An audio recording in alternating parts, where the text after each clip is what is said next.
All right, what's up? Welcome everybody to Homecoming right here on the Better Sports Network.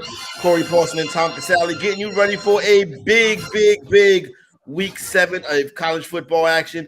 Got a big one today going on in Knoxville, Tennessee, Rocky Top. Big time football game going on out there. Shout out to everybody out there. Going to get you latest updates on that, let you know what to expect, how to bet that game. Got plenty of conference matchups going down also today. Big one in the Pac-12 as well between USC and Utah. Tom, my man, welcome to week number 7 in college football. Big Saturday. Heisman Trophy implications, national championship, college football playoff. What a time to be alive. Yeah, it's hard to believe it's already week 7, but this is kind of where we start to get rolling here, right? You mentioned a lot of big conference games, Penn State, Michigan, Tennessee, Alabama, USC, Utah. I mean, these are the games that help decide the playoff picture. So getting excited. Love this time of year. Yeah, no doubt. Sorry, we're already starting to see where some of the boards are lighting up as we look. People are starting to put wagers, get behind the window. So let's get ready to hop into some of these noontime action. And let's start with a big one in the Big Ten today. Penn State at Michigan, Tom. This one right here, you know what I'm saying? One of these games is also going to have implications. Both of these teams rank. Michigan at home laying 7. The total is 49. A big game for the Wolverines, who's a team I know you like coming into this weekend. Well, coming into the season. Yeah, but I actually went the other way here. The number opened 7.5 on Penn State. And, you know, for me, the number is just too big. I feel like this is going to be one of those defensive, physical games. It's going to be close throughout. This is a tough one because, first of all, I think the last time I won a Michigan sporting event, Cordell Stewart threw that Hail Mary pass. Michigan's the team that I have trouble with. But I try to stay away from games where I see the line and say, whoa, I thought Michigan would be closer to 4 or 5 here. But over a touchdown to me was just too much value. And plus, they have the young quarterback, McCarthy, and he hasn't really been asked to win games yet. Even against Indiana last week, they didn't air it out. I thought maybe they'd let him go a little more there. They struggled against the Hoosiers for a while before breaking it open. Can he beat this Penn State defense? So I'm going to take the points here, and I feel like it's going to be one of those 17-13 kind of games. Low scoring affair, total sitting at 49. You know, I guess Michigan is to you what North Carolina is to me. It's a team you can't seem to get a read on. You can't bet them right. But I would agree with you on this one. I think Penn State is the play right here. Penn State, big spot for Penn State going up to Ann Arbor. But I do agree with you on this one. I like Penn State in this spot right here. So I will, and that's one of your best bets today, right, Tom? Right out the gate, the Nittany Lions. Yep, and listen, I'm not a huge James Franklin fan. I think Michigan has the coaching edge with Harbaugh, but and Auburn isn't a good team this year. But the way Penn State handled their front, Auburn still has some pro players on their defensive front. To me, that's been the most impressive win out of either of these two teams. Is just the way Penn State physically dominated Auburn. So I think a touchdown's too much here. A lot of people on Penn State. Penn State, according to BetMGM, is one of the most bet sides today. But I would agree with you on that one. I think Penn State is the play right here. You mentioned Auburn just now. Down year for the Tigers. Just been turmoil this season. Today they go on the road. They go to Ole Miss. You know, I like to back these SEC home teams. It's kind of been a thing the past 2 years. But listen, despite how terrible Auburn has been, Ole Miss laying 15.5, Tom, seems a bit high, but total is 55. You think that they can successfully lay 15.5? Or you think Auburn is that bad this year?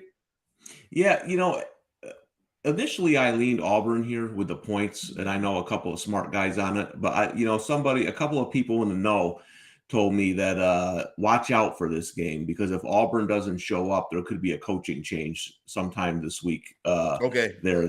Things are going from bad to worse. And when he mentioned that, I kind of looked at it and said, you can see this is the game where they don't show up the kids. It's been a rough offseason for these kids. They lost a couple of games here, a tough one to LSU, a game which they should have won. They got beat down by Georgia. So it'll be interesting to see what Auburn team shows up. I do agree initially. I thought the number was a little high, but Ole Miss is a team that might be better than I thought coming into the season. They've outperformed my power ranking on them, and they have a couple of big games coming up here. They got LSU coming up, some big ones. I'm going to sit back and watch this one. I just don't like the added variables with that Auburn program, but I'm with you. Initially, I saw 15.5 and said, that seems like a lot to me. This Auburn thing is interesting. Obviously, you mentioned the stuff with the offseason. They're having a bad year this year. Coaching change could be. Most people speculate a coaching change is coming towards the end of the season. We've heard Deion Sanders' name mentioned. Yep. And this week, obviously, we start to hear Matt Rule's name mentioned as a potential candidate. You know, Matt Rule, things didn't work out for him in Carolina. I mean, matter of fact, let's not sugarcoat it. Things went terrible for him in Carolina. You know what I'm saying? So maybe I don't want to say that Rule was punching above his weight class, but I can see Rule to Auburn being something that the Tigers may want to get in front of right now. Yeah, no doubt about it. He's going to be the hottest name going. You mentioned Deion Sanders. That's very interesting. You cover. You know a lot about those schools there, Corey. Do you think Prime is going to get one of these bigger jobs? No, I think he'll be offered one. I think there could be a package deal offered to him to get him and Shador on campus someplace. But I think the word that I'm getting is that Deion kind of wants to see this thing through down at Jackson State, trying to see if they can build the program and see if they can get maybe the SWAC to the FBS level. You know, maybe create a super conference with the SWAC and MEAC and take them up to the FBS level. So that's something that Deion Sanders could be working on behind the scenes. So I think it's going to be interesting. Listen, whatever way it goes, he set himself up pretty good. Here's the thing, right? People say, okay, I want to be a head coach. Then the job opens up. Maybe go, I don't want that job. Sometimes you got to take the job that's there. If you want to be the guy, you know what I'm saying? If you want to do the job, then you do the job. And he went into the job at Jackson State. And you know what? I'm not saying a national powerhouse, but it is a team that trends. It is a social media type team. It's a cool story, it seems like. Yeah, no, and that's why I asked you, because I kind of felt like he was really enjoying himself and is there with a purpose. So I'm with you. I could see him staying there instead of taking a job like Georgia Tech. Listen, it ain't easy to win at Georgia Tech. You might not be there that long. Yeah, for real. Things can go left real quick down in Atlanta at Georgia Tech. All right, let's go. Kansas put up a valiant effort, you know what I'm saying? But now they're starting to go up in weight class. Everybody was excited last weekend, game day and all of that stuff. But now you go on the road to Oklahoma. Oklahoma, who has not been playing well, is laying 9. The total is 64. I got to think Kansas is a pretty solid bet today, Tom. Yeah, you think Oklahoma's on the bounce back trail? To me, yeah. Tom, I worry about games like these. Not really. Yeah. The thing is you're looking at the quarterback situation. Kansas's starting quarterback Daniels was a Heisman candidate. He's gone now. So Jason Bean came in last week, played pretty well against TCU, but he's not to the level what Daniels is. So you're taking a step back. Now Oklahoma gets their starting quarterback back for this game, and there was a big drop off from him. So there's that variable. I looked at this. I've been staring at this game all week, Corey. I don't get it. I don't understand the line. I understand, it's a spot, right?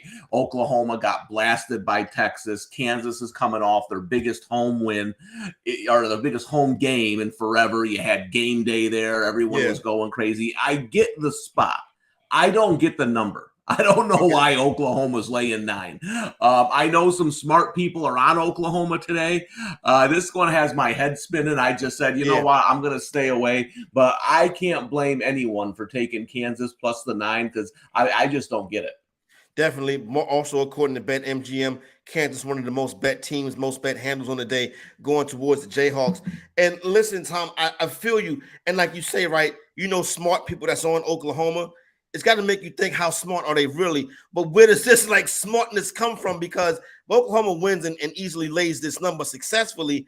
I guess that is smart and sharp. But how does your mind get so sharp that you think Oklahoma can do this when it hasn't looked that way? And we obviously see the steam going towards Kansas. But I'm not going to bet this one, but I do agree with you as Kansas being the side. But like you say, that put it like this, Tom, if everybody is on it, it must be something, because these casinos, they stay up for a long time. You know what I'm saying? Yeah, a couple of things here that are interesting that you mentioned. One, you've already told me that 2 underdogs are the most bet teams of the day in Penn State. And so looks like that's another loss for me against Michigan. That's what I got out of this. The second thing is the smart guys, listen, Tom Casale, I don't know how smart I am. I'm 5-0 betting against the Broncos because their coach stinks. The smart guys are on them again this week. So the smart guys do not adjust sometimes, 100%. In my opinion, for variables like all-time bad coaches. I mean, how many times are you going to bet this guy? It's the same thing. We say it all the time with Hugh Jackson in Cleveland. Bet him every week. And sometimes they don't adjust numbers quick enough. The smart guys are similar to odds makers, right? Odds makers are phenomenally accurate, but sometimes they're slow to adjust numbers. And that could be the case with Kansas. I thought they were getting some value last week. They were in that game. They might have won if their quarterback didn't get hurt. So maybe they're just not moving that power ranking enough to give the Jayhawks some respect. I'll tell you what I saw last week was a good football game. I saw TCU. I saw Kansas. That wasn't a game where I left and said, nah, the Jayhawks are frauds. I said, you know what? They lost their starting quarterback. This game was tied late in the game. TCU's a heck of a football team. That's a good game. That's not a bad loss. So for me, this is Kansas or nothing. Yeah, I would agree with you on that one. You mentioned, Tom, the sharpness of odds makers. Nothing that stands out more than 2020 during the pandemic, right? Obviously, sports stopped for a good portion of that year. So when the NBA started back off in the bubble, the first game was the Pelicans versus the Utah Jazz. Yep. The Utah Jazz was laying 6 points. The total was 214. The game fell 6 and 214, like they never had a break, Tom. Right. Like they was handicapping. Like they were waiting for that game for 6 months, right? We got it. Yeah. That's when I realized, my God, you know what I'm saying? After 6 months off, they were like, bang, right there, right on the number. So these dudes definitely know what you're doing. Well, and Corey, listen, I tell people all the time, if you want to bet to have fun, bet football. If you want to bet to win money, bet college basketball and WNBA. That's where you're going to win your money. College basketball has 358 teams. No odds maker on earth can handle 358 teams. So you can find some advantages there. College football, forget about NFL. You might as well you don't have any NFL. No way. You want to see some edges in NFL? Turn into Bettor Zone tomorrow morning at 1 p.m. Around 3:30 p.m. Eastern time, and you'll see how much of an edge the odds makers have. Corey will have the Patriots. I'm going to have the Falcons +5 for some God unknown reason, and we'll see what kind of edge we have. There you go. We're already setting it up for tomorrow. All right, let's get down to Texas. Total in this one of the lower totals on the day, college football total when it's big time teams, 48.5. Texas laying 16 at home versus Iowa State. I saw some of the homies last weekend was in Iowa State, some of the cats that I work with and stuff like that. But they're on the road this week. Iowa State Cyclones at Texas. Texas laying 16. Texas got the full squad out there today. I'm not opposed to laying 16 with Texas today.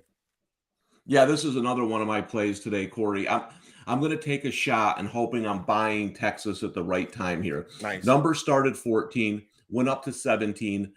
Sharps bought back. So the sharp money early here was on Texas. They laid the 14. Then once it got to 17, there was some buyback on it. But this is here's my theory on the game. You got an Iowa State team who plays well on defense, but ranks 109th in scoring, 19.5 points per game. You got a Texas team who I honestly think would be unbeaten right now if Quinn Ewers didn't get injured against Alabama. So think about that. If they had their starting quarterback and they were undefeated, you'd be laying, I got 14. You'd be laying a heck of a lot more than 14 right now. So I'm hoping I'm getting Texas. I think Quinn Ewers is an elite quarterback. I agree. And so I think having him changes everything.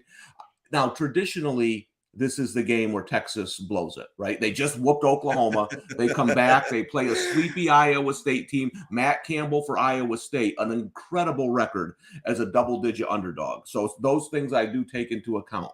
So traditionally, this is a game where Texas will lay an egg. I'm hoping it's a different Texas. I'm hoping I'm buying them on the right week, because if they blow out Iowa State, you can forget about it. The line value with Texas will be gone for the rest of the year. I think Texas is the play today at home. I don't think Iowa State can keep up with them. Tom, did you get that opening line, or you got it at 16 when the buyback came when it hit 17? I got it at 14. I play it at 16. 17 or more. Then again, so we talk about this every week, Corey. Now you're getting yourself into that backdoor cover situation. If you're laying 17 and a half, you got to be up by more than 24 in the fourth to feel comfortable. So I would say that 16 range is where above that is kind of where I would probably think twice about betting it. Right quick, looking at some line movement, seeing the board lighting up right now. We are at 10. Oklahoma now laying 10 at Kansas, 10 penning across the board right there. So got to be feeling good about that one as we all rally around the Kansas Jayhawks. Let's go to Illinois, Minnesota, a road favorite, 7-point road favorite. Minnesota, the Golden Gophers on the road at Illinois. Another low total in this one, Tom, 39.5. Normally, when you see a total under 40, you bet the under. But Minnesota comes in here laying 7 on the road. That defense in Minnesota, excellent. So I think the Golden Gophers are in an interesting spot today. I think I laid a 7. Yeah, this is an interesting game because I just checked. I wanted to check the latest. It's 4.5. I'm sorry. Here's why the number dipped there, Corey. Tommy DeVito, Illinois quarterback, is going to start today. There was questions about that. He had an ankle injury, so I don't think he's going to be 100%. Now, whatever you think of DeVito, their backup is dreadful. I mean, absolutely dreadful. So no offense to the kid, but he's bad. So I think that's why you saw some higher numbers earlier in the year. But DeVito, I don't think is going to be 100%. Listen, this is all about defense. Illinois, great defense. Minnesota can play defense. It's going to be who gets the turnovers. It's just going to be probably similar to that Iowa game last week that Illinois played. Maybe not that ugly. Minnesota has their running back now. They didn't have him last year when Illinois upset them. I like Minnesota. I think they win this game. I don't know how many points I want to lay, though. This is going to be a tough game for laying points. These Big Ten games with Illinois, Iowa, Minnesota, Purdue. I don't know how many times you want to lay over a field goal in these games. I think they're going to be a lot of tight ones. So this is a pass for me. There's too many variables. I think there's better games on the board.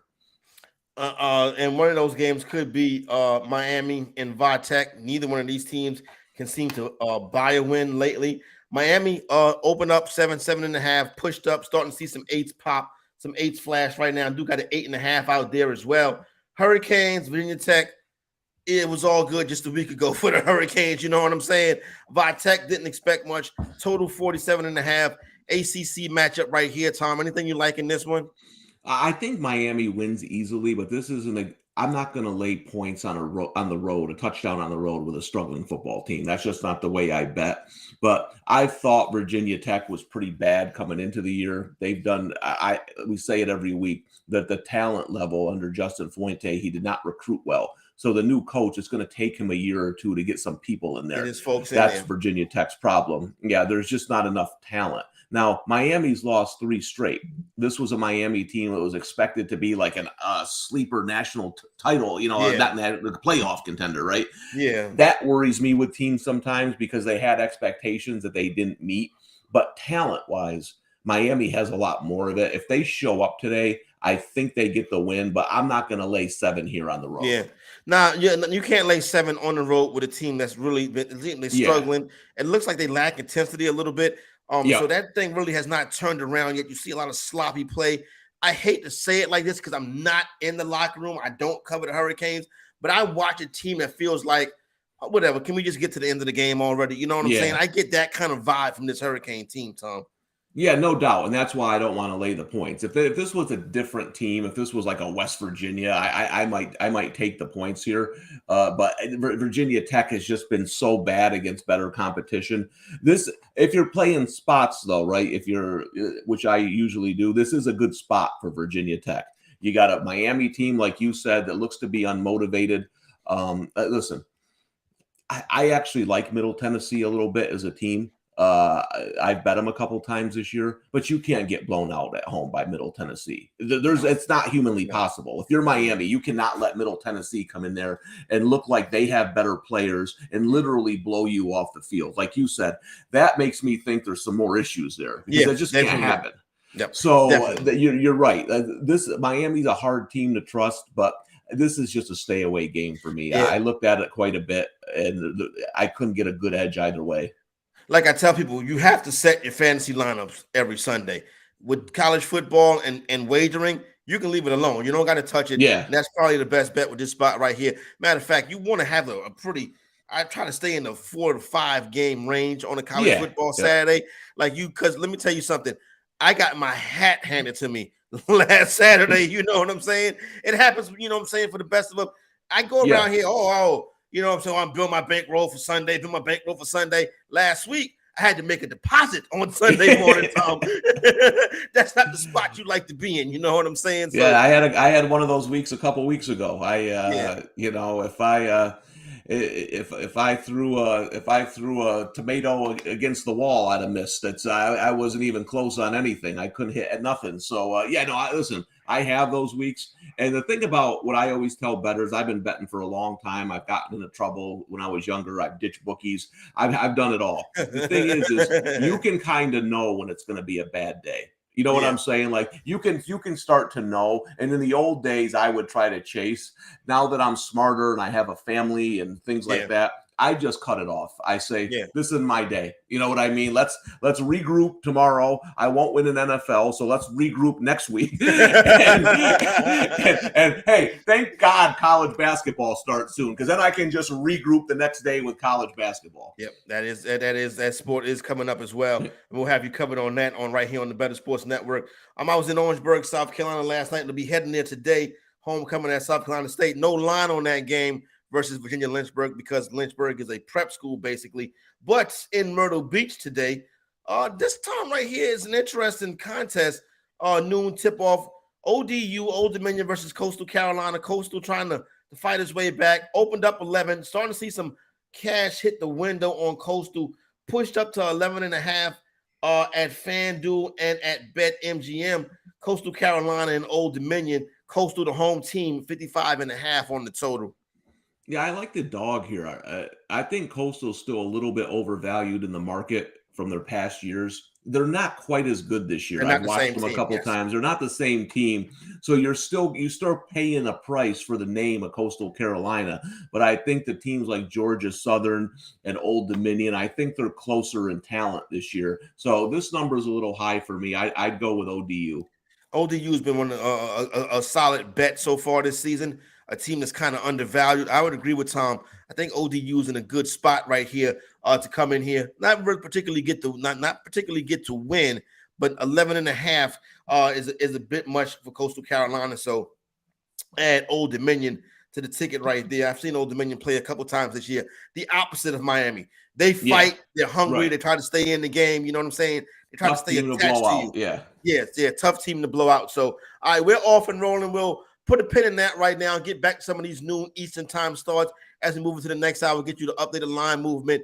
But we got to get into some of today's big matchup. It's a big one going on in Knoxville, not to mention the big one tonight in Utah, Clemson and Florida State, LSU and Florida. The day's marquee matchups, we break it down when we come back right here on Homecoming on the Bettor Sports Network. Bettor Sports Live with Lisa Ann and Rick Kamla at 7 p.m. Eastern, 4 Pacific. We've talked about this. You're not into that, to the dynasty thing. I don't, dynasty is like a long-term relationship, and that just is really tough for me, Rick, I understand. It is such, and then when you say the two things that you say that probably scare me the most is a 14-team dynasty. Then I'm like, oh, this is a now complex relationship that requires a lot of my attention. Not and just a dog that you don't like and all of that stuff, right? Lunch Money with Kyle and Ray. Weekdays at noon Eastern, presented by FantasyGuru.com. I wish they'd get rid of instant replay. I think it's damaging to the sport. I just don't like it. They will never get rid of instant replay on the broadcast. We demand it, and that's why. Remember, replay kind of rose out of the fact that people would sit at home and say, "Why can't they look at this? Why can't they see? I get to see the replay, and I know it's wrong. Why don't they get it?" So that said, okay, we'll have replay. Ray, we're never going to get rid of replay. No. Like you couldn't say, "Hey, the NFL will get rid of it, but we're not going to show it on broadcast." What if the NFL said, "We'll get rid of replay, but we will not show any instant replays at the stadium"? Would you be okay with, like, you'd still get them at home, and you could still yell at the TV, but the ref can't hear you there. Right. Like, I feel part of it is they have to have replay because the millions upon millions of people watching the game have replay. So, like, you can't not have replay when everybody else has it, but the guys making the decisions don't have it. Like, you gotta have replay. It's impossible. It is impossible. It's just my dream. It doesn't help. You get better dreams, Ray. That's not really like it doesn't help. That's the thing. If we use replay and it creates as many questions as answers that it solves, what's the point of it? Well, it's not going to change, Ray Flowers. You're going to be an old man still yelling at the replay cloud. Bettor Sports Network is betting, fantasy, collectibles. It's sports talk done better.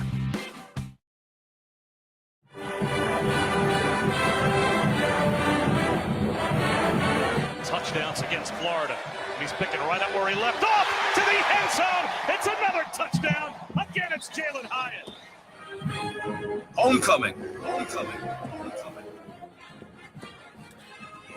right, what's up, everybody? Welcome to Saturday, Week 7 in college football. Homecoming coming to you live right here on the Bettor Sports Network. The exec and Tom Casale. Big football game on the docket today. You thought last week Texas A&M was something. Well, this is the one right here that we've been waiting for. Rocky Top. Maybe the biggest game there in 20-something years. You got Alabama coming in there, opened up 7.5, seeing the Crimson Tide push up to 9. Heisman Trophy candidates, CBS 3:30 Eastern, Rocky Top, Knoxville, Tennessee, the whole shebang-a-bang. You know what I'm saying, Tom? Total 66. Alabama and Tennessee, everybody in the country is on the Tennessee Volunteers today, including my man, Tom Casale. Well, Corey, I haven't seen you since last Saturday, so I got to tell you this. I bet the Texas A&M live line at plus 1,100, and on that final play, I literally just, you know how sometimes you get mad and you get angry, and then there's other times where you just sit there and stare for like 10 or 15 minutes. Yeah. That's what I did at the end of that game. I mean, a play that doesn't go in the end zone, at least give us a shot. So here's the thing. Alabama's kind of an interesting team for me because they struggled at Texas, as I mentioned earlier. Listen, I know you don't know what's going to happen, but they had no answers for Quinn Ewers early. I think if he stays in that game, Texas wins. They got lucky, I thought, last week. Now, I know Bryce Young wasn't there, and we mentioned this, Corey, on the show last week. I know that other kid's going to be good. I know they like him, but Bryce Young to anybody else, that's a downgrade. And we mentioned, at 24 points, that might be worth a look just because of that reason. Bryce Young comes back today. This is a spot Alabama traditionally pounds. They hurt their opponents, right? I think this Tennessee team's pretty good. I think they stay in it. I don't know if they cover the number. Maybe Alabama has too much for them late, but a lot of people love to bet that Alabama first half line. I don't know about that this week. I think Tennessee is going to come out hot. I would actually look, Corey, maybe at an Alabama second half line this week because I think they might have to take a couple of haymakers early. The crowd's going to be going crazy. Tennessee's all revved up, but talent-wise, do the Vols have it for 4 quarters to stay with Alabama? So that's how I'm going to attack this game. This one I'm probably just going to sit back and watch. I got enough money rolling on another game we're going to be talking about soon, so I might just enjoy this one. All right, so and then now here's the deal. So you have these 2 undefeated teams. Big game coming up today. Not to mention, they still got Kentucky and Georgia coming up on the schedule for the Volunteers. So definitely looking forward to this marquee matchup going on today. And Tom, see, I agree with you, everything that you said, right? So you see this number push up despite everybody betting Tennessee. And I'm not tripping on the smart money, the respected money, or the steam in this situation. I've told you about these SEC home teams. They generally tend to cover. Just they can cover and they lay points when they're at home the past couple seasons. Alabama is like they're going to win this game, but I don't think they cover this number. And you got I guess people will say, well, the Joes are on the Volunteers. I feel pretty confident that Tennessee is going to come out here, put up a fight. Saban and the crew can pull it off late. 100% can see that happening. Maybe it's a good game to live bet. I think Tennessee is live in this spot right here. Now, like I said, they're live. Do they win the game? I don't know. If you were going to hop in on this game live, Tom, what would you be looking for? Well, first of all, you're scaring the hell out of me because the Joes are on all the underdogs. And I know the game we're going to talk about that I have, they're going to be on the underdogs too. So this could be a scary week. It could be a scary day, Corey. I'm not worried about it because I think the cap is right. I know it. No, I know, but how many times? Tennessee is the most bet team on the board this week. How many times are the Joes on 6 underdogs? It doesn't happen very often, right? So, but no, yeah. So live, what I would be looking for again is I would be looking for a Tennessee hot start. Maybe they go down, they score, see where you can get. If you can get Alabama closer to 3 in this game, I think I would take it. Now, again, there's something that needs to be watched here. No, we know that Alabama has skill at the receiver position, but they're not the guys they've had in the past. They're young guys, exactly. And that's hurt them in games against Texas and Texas A&M. They don't listen for the last few years. I'm not taking anything away from the Alabama quarterbacks, but I might have been able to play quarterback there. I mean, these guys were open by 20 yards. That's not the case anymore. So I think that's something to watch too, is how are these guys? Because Bryce Young, is he 100%? I don't know. How much is he going to run? I don't know. So those are things I would watch early, but I would look for an Alabama line at 3 or less if you can get it. Tom, do you buy into? I think I may ask you this question before, but just audience changes week to week and stuff like that.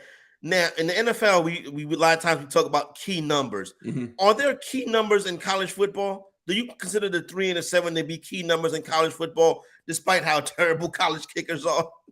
I still do, and again, I don't want to keep teasing this game, but we're going to talk about a game coming up here where I thought there was a key. It went from 2.5 to 3.5. I still think that matters a little bit.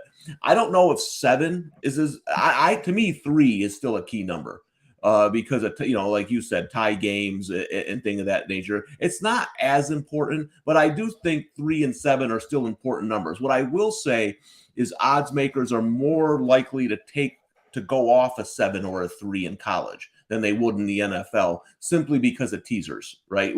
People, I mean, listen, I know 1,000 people who gamble, and I don't know anyone who bets college football teasers. I don't. Yeah. So there's a few people out there, but it's not to the extent of the NFL. So when NFL odds makers adjust lines, they have to factor in teasers and all those things that they're going to get killed on. So I do think odds makers are more likely to move off that number in college football.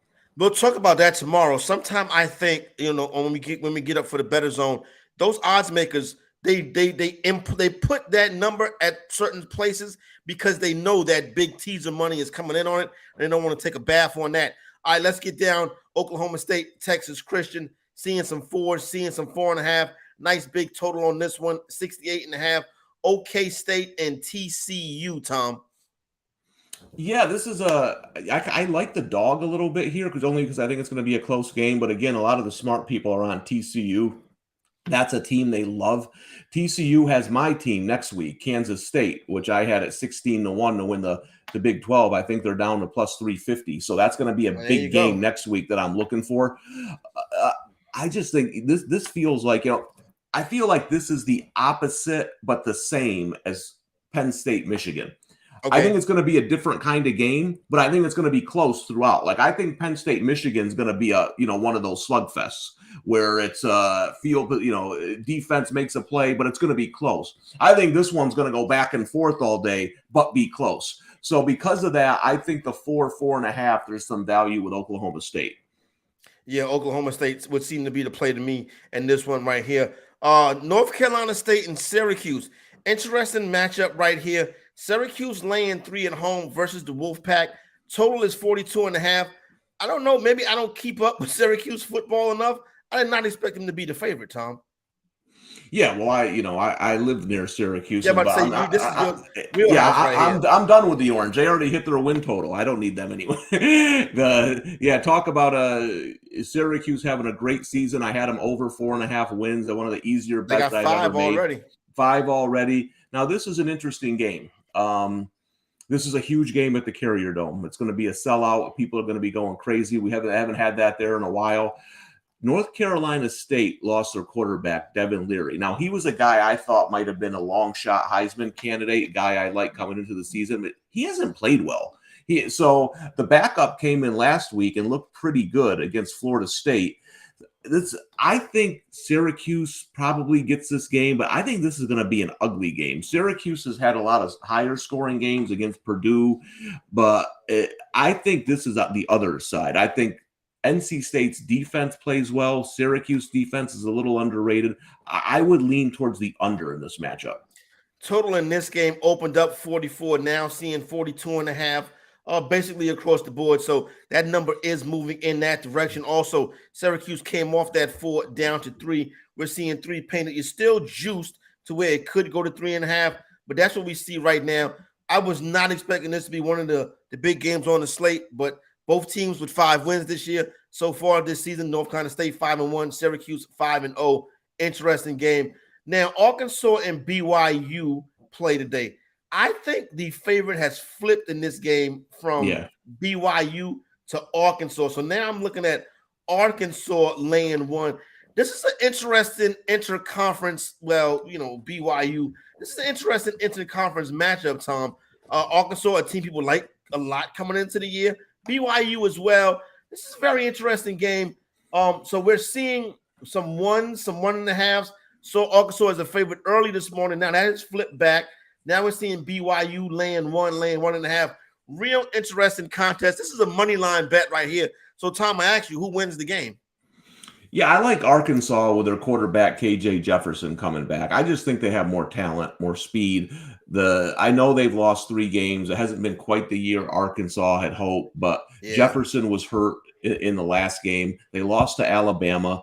So I think there's some things there on why they've been struggling recently. I don't think BYU has the defense to hurt them. Arkansas still has a really good offense when Jefferson's in there. So I like Arkansas on the road this year. I think BYU is still a little bit overvalued. I like watching BYU play, but I do think Arkansas is the spot right here. For the most part, we're seeing pretty points bettors reporting pretty heavy action on BYU's money line, but still, I think that number is coming down and moving in Arkansas's direction. So I think the Razorbacks can go on the road and pull this one off. Interesting matchup, SEC, LSU and Florida. There's that 2.5 sitting right there for Florida. Real tempting, Tom. LSU, not really a team that the public gets behind. I think that's more because the public has taken a stand against Kelly, so they bet against his team. But I would be weary back in the Gators in this spot right here. Seeing this number actually 2.5. Look at this. FanDuel is going to 1.5. So we're seeing some money hit the board for LSU. Yeah, I'm on LSU today. I got that. Now, here's one I got at 3 that I thought was important because I think it's going to be a close game. But you mentioned fading Brian Kelly. That's not what you do when he comes off a loss. He has covered 61% of the time overall coming off a loss. And as an underdog, he's at 70%. So Brian Kelly does a great job of getting his team ready to play the following week. And I had Tennessee last week. We talked about it on the show. I know people were on LSU. I didn't see it. I thought Tennessee was miles better than LSU at this point. And so that outcome didn't really surprise me. LSU isn't as good as Tennessee. I think they're slightly better than Florida. I think there's a little bit of an overreaction on the line. See, now where the line is going is kind of where I had it. I had it at pick 'em at or 1. 3 I thought was too much. Going to be a close game, but listen, I say it all the time. People don't like Brian Kelly, but the guy can coach. He took over a team that had lost, a ton of people from the last couple of years. So it's going to take him a little bit of time there. But I think they get the win today on the road. So here's the thing. So we talked about Kelly, right? People fading Kelly. Like I said, they don't know better. That's a very good stat you brought up. And then the public likes Anthony Richardson. You know what I'm saying? Mm-hmm. Despite him, you know what I'm saying, struggling for the most part this season. Still a young man, still got plenty of time to figure it out and get it right. And I say that because I was highly critical of Justin Fields this week.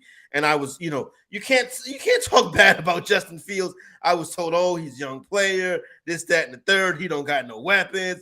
Every excuse in the book, right? Richardson hasn't really played well outside of a couple spots this season. But for the most part, he's a guy that the public likes to get behind, Tom. But I agree with you.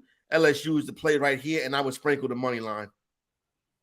Yeah, and again, I think LSU is better than Florida. I really do. Like I've watched Florida play. I know both teams can struggle to stop the run a little bit. I think both teams will try to run the ball today, but defensively, I think LSU just has more talent than this Florida team right now. Again, new coach, going to take them a couple of recruiting cycles to get some players in there. It's going to be a close game, but I'm going to go with the better team getting the points. Let's head from Gainesville and take it to Tallahassee, where Clemson comes in, laying 4.5 versus Florida State. Total is 51, right? Big money piling in, according to DraftKings. Clemson got the handle. They got the ticket count. Line frozen. Number has not moved all week. Interesting to see where it goes today, Saturday.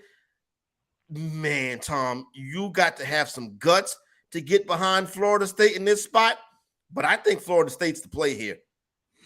Yeah, well, I don't have guts, and I'm on Clemson, so there you go. Well, here's what happened, Corey, with this game. It got steamed quite a bit from the opener. The early opening number was 6.5, and then the pros, they steamed this one down pretty good to 3.5. That's where I took it. That's I was where it froze at. Yeah, and then to be honest, right after I bet it, it started moving back up, and now it's back up to 4.5. Tom, you moved the line. Yeah, my $300 is moving money all over the place these days. But here's why I kind of like Clemson in this spot, and again, I took this more based on I thought the steam brought the line down way too low. Where 5 or 6 made sense to me. Florida State runs the football. All right. Clemson, sometimes people overrate this Clemson defense. They talk about it like it's the 85 Bears. It's not that good, but their issues are on the back end. And a team like Wake Forest was able to really exploit where Clemson is weak on defense. I don't know if Florida State can do that. If Clemson shuts down their running game, how does Florida State move the football? That would be my issue. And DJU, I think he's been playing better. I thought if Clemson was going to get caught, it would be Wake Forest or NC State. They got by those games. Now I think they're going to be tough. Listen, I can't blame anyone taking the points with Florida State. I know you're on the pro side, but at 3.5, I thought there was some value with Clemson. Trust me, Florida State is kind of like the same thing as North Carolina with me. I will lose a lot of wagers on Florida State. The basketball team too. I'm a humongous fan of my man Leonard Hamilton. You know what I'm saying? Yeah. I've told people Leonard Hamilton is the best coach in Florida State history, and the Bowden people are like, whoa. Which is true. Hamilton has not won a national championship, but you can't sleep on what Leonard Hamilton has done. Let's head to the SEC. Mississippi State and Kentucky. Mississippi State having a real good season. Come in on the road, laying 3.5 versus Kentucky. Kentucky, a team I liked a lot so far this season. They haven't disappointed. 4-2 on the year. Tough one today. State comes in. Big spot. SEC, 7:30. Nighttime game in Kentucky. Here we go again. SEC home teams, very good against the number. But, man, I'm just looking at this Mississippi State, and I don't know if I'll lay this number, but I like State on the money line. Yeah, so the thing here is, remember last week, Corey, I got the early number on South Carolina, 10.5. That Yeah, number that moved was a quite good a one. That was one bit. of my losses last week. And Will Levis was out, and that was a big deal. And remember on the show, you said somebody, one of the pro bettors tweeted a South Carolina money line or Yep. Gamecocks money line. And the thing is if you're going to be the projected first pick in the draft, same thing with Alabama. Whoever the guy is who's coming back is a big downgrade. That's it. You know what I mean? And we saw that last week. Will Levis is back now. So that changes everything for Kentucky. I like this Mississippi State team. I do. That they have far exceeded what I thought they were going to do this year. They got a weird loss at LSU where they were kind of blown out, but overall they've played well. This is a bad spot for them. This is a terrible spot for Mississippi State, but the way they're playing, I'm not going to go against them. I could see you doing a money line and a money line parlay. That makes sense to me. Yeah. Close game. I'm going to stay away from this one. Yeah, moneyline parlay made sense to me last week too, until the games kicked off, and I was like, "Oh boy, this is going to be an uphill battle right here." Could be an uphill battle for QB1. My guy Caleb Williams tonight. Utah, USC. This, Tom, is a big football game with college football playoff implications. The Trojans coming into this spot right here on the road. Utah laying 3.5. The total 65. Now, here's what's interesting. You know, through USC's glory day, they were a big public play.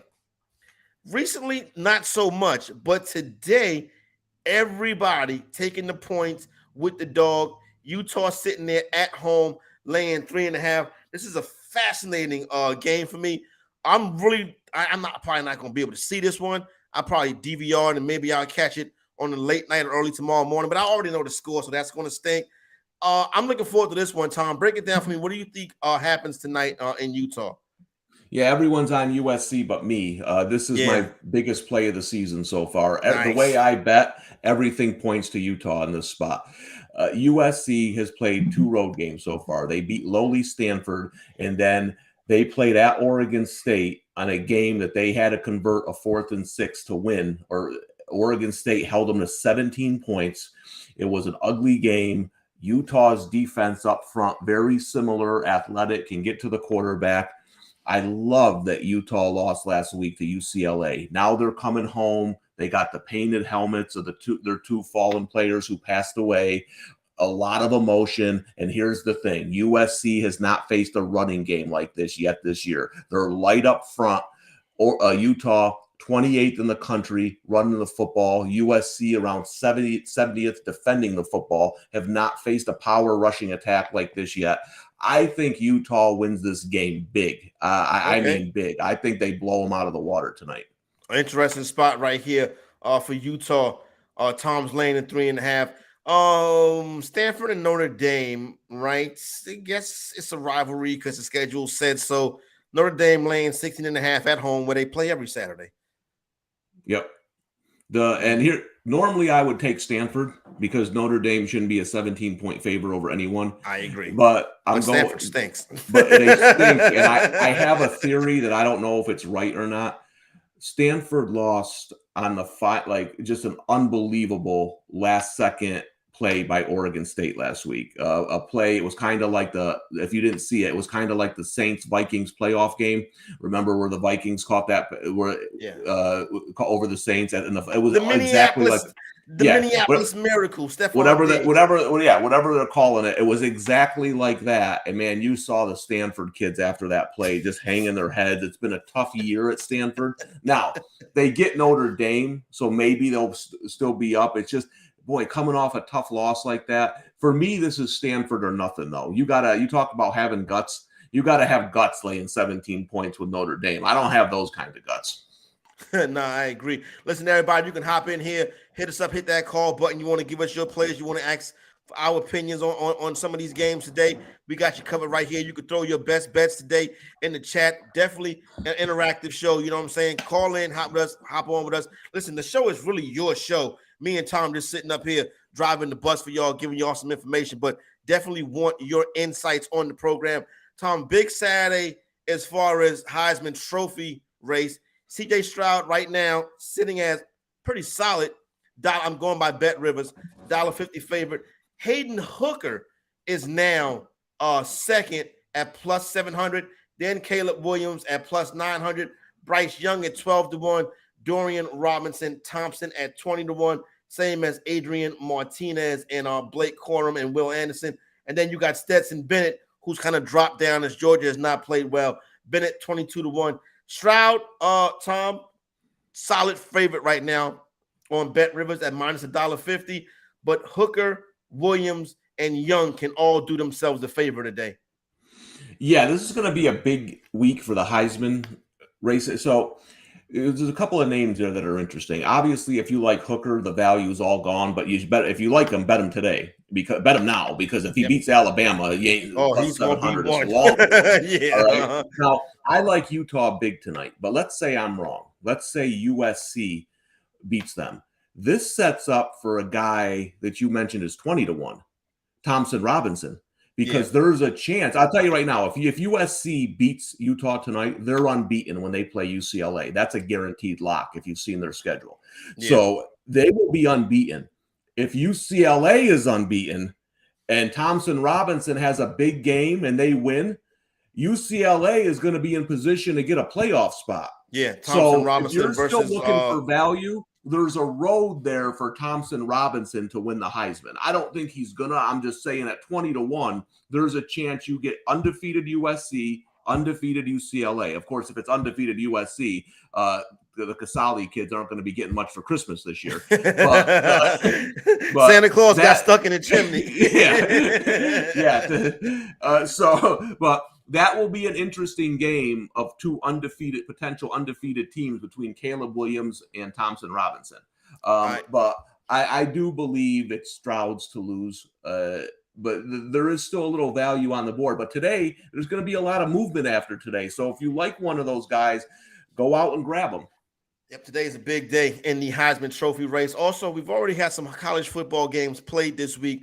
Tom, we'll get your thoughts right quick on a couple of these as we head towards the top of the hour. So, Louisiana Lafayette and Marshall. Marshall was a 10.5-point favorite in this game. They lose outright. Louisiana Lafayette wins by 10 points. I wish I could have had a reverse split on that one. Yeah, a couple of teams that played this week that are starting to play better. One of them is Lafayette. Moore was expecting of them coming into the season. They started off slowly. They're starting to play better now. Another one, if you mentioned last night's game, watch out for Navy. Navy backdoored SMU. The game wasn't back, but their offense is starting to get a lot better. They play Houston at home next week. Let me tell you something. Old Tom Casale is going to be on the option Naval Academy. I might be wearing one of those Navy hats next week because I'm going to be on the midshipman big next weekend. You saw last night SMU did survive and get the win 40-34, and that when the over cashes, that number closed at 59. SMU cannot cover. Navy gets the cover in this one. West Virginia and Baylor. This one was Baylor was laying 3. West Virginia wins by 3, closes 54.5. The over cashes. Any thoughts on West Virginia and Baylor from this past week? Yeah, those are two. You can flip-flop those teams now. Baylor isn't as good as people thought. West Virginia is better than people thought. So moving forward, I don't know if you'll get any value with Baylor because I think everyone's starting to realize they stink. But West Virginia is a pretty good underdog team if you can get them plus the points and some matchups coming up here. What else we have?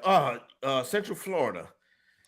They beat a team worse than they beat State. They beat Temple 70-13. They successfully laid 23.5 points, a rocking chair victory over Temple. Temple must have sent their basketball team, Tom, 70 points the Golden Knights put up on their home field in the bounce house. Yeah, that was a tough game for Temple. This probably isn't the best time to tell you I kind of like Temple next week against Tulsa after that performance. So we'll wait a while. We'll see what that line is. But yeah, that was just one of those that got out of hand for Temple quickly. Our Texas San Antonio team played Florida International. They were a big favorite. Did not cover the number, but obviously they went out there and got the victory. So that's some of the games that have already taken place so far this week as we get into week 7 of college football season. Don't forget, still want your interaction. Hit that call button, hop in here. whatever the case may be. You got lines you want to talk about, you got spreads, anything you want to hit, totals. You just want to hop on and give your best bet. As a matter of fact, if you're on your way to the stadium right now to hang out with the homies, hop on here and give us a call. Like we said, this is about you, not just about us. Go ahead. Speaking of that, Corey, I forgot. This is today's my day. It's LSU, Florida. The cooking the alligator. I forgot to mention that when I took LSU. I'm gonna have the gators cooking up on the barbecue, baby. This is my favorite tailgate is when they cook those full-size gators, where I have no idea where they got them. I have no idea how you cook a full-size gator, so I'm fascinated by that. Definitely want to see some highlights of this YouTube or a meme or something. Yeah, cooking the full-size gator. Let me tell you, them gators are strong. You know what I mean? Like there's we have this area not too far from where I live at, where it's like wildlife preservation, and you can go and drive through there. They call it Alligator Alley because it's kind of swampy down here. And you know, my son's 21 years old. He's not Tom. You know, it doesn't really get that much better as they get older. You know, they got to get past 25 first. You know what I'm saying? But this is almost like being a toddler again, right? So he's driving. He was really looking for an alligator. You know what I'm saying? And he's like, he gets out the truck, and I'm like, Jaden, they can't catch me. Let me tell you something. An alligator may not look like they can't catch you, but if an alligator get on your tail, you can be breathing pretty heavy because gators move real fast. Real fast. Forget about. First of all, I will never, ever, ever be in any place called Alligator Alley. So I can tell you that right now. It's I live up in the Northeast. I don't want to. I see gardener snakes, and I put the house up for sale. So there you go. But let me ask you, Corey, down in your neck of the woods, can you like go into a store and say, "I'll take a whole gator"? Like, where do you get a whole gator? Do you have to like kill that yourself? I think you got to go out there and get that yourself. Like I said, I know plenty of people back here in these woods and these swamps. You know what I'm saying? And I, listen, those are things I avoid, but I never heard nobody saying they're cooking one. I do know they're prevalent out here in those areas, those real marshy, swampy areas. As a matter of fact, my pops has a retirement job at the recycling center, right? People come and dump their trash because it's not like New York City sanitation. You know what I'm saying? Right. People come and dump their trash, most people like to burn their trash, right? So this one dude came and he was throwing away a doghouse. You know what I'm saying? Like a whole doghouse. I was like, well, why are you getting rid of that good doghouse? And he was like, because the dog is gone. And he's like, I think a gator got him. You know what I'm saying? Oh, my God. You live in a world I'll never understand, Corey. You got gators eating dogs. Jesus. Yeah, so there you go. So shout out to everybody down there in Gainesville today. Y'all have a good time. All right, Tom, let's take a break. Come back, hour number 2. Want to swing back to these noon matchups to get you up to date on the line movement on that. Also got some big in-conference games today, some group of 5 stuff as well, and then we'll see what's going on later on tonight when we are on tilt. Hour number 2 of Homecoming coming up right here after these few messages right here on the Bettor Sports Network. Keith with Mark Malusis and Keith Irizarry. Moose and Keith with you. Let's welcome aboard right now, Iron Eagle. One of the great stories that I have from doing notes on a plane, and you always get people looking over. They see color-coded uniform numbers, names, height, weight, age, background, hometown. And I had a woman sitting next to me on a flight, and I'm doing my notes, and she's kind of giving the look, then looking, and I can tell she's looking. And then finally, she'll say, so what is it that you do? Well, what do you think I do? I said, are you a wedding planner? I said, yes. I said, I have to put Rob Gronkowski at Tom Brady's table. I said, you know what? You're not correct, but it's the best answer I've ever heard. That is great. Corey Nando and Friends, presented by Mayo Media. Fox Fantasy Life Fantasy Executive. It's going to be a football life. The fantasy executive is probably going to be the best football life ever. We'll be the guest. Everyone who was on yesterday. Basically. Yeah, everybody that's on yesterday will be the guest. Scott Engel, you know what I'm saying? Adam Rodas. Yeah, everybody, those people. Because what Nando, obviously you'll be there. You know what I'm saying? We'll go to the GST and shoot some scenes. You know what I'm saying? That'd be nice. We'll shoot some scenes in Midtown Manhattan. Antonio Brown can be on My Football Life, That'd right? be nice. Because that's a big part of my come up as a fantasy analyst. Everybody, the Football Life, the fantasy executive is going to be for the people. When they do the Football Life on the fantasy executive, I'm going to be hands on. Good. Yeah. You talking to you.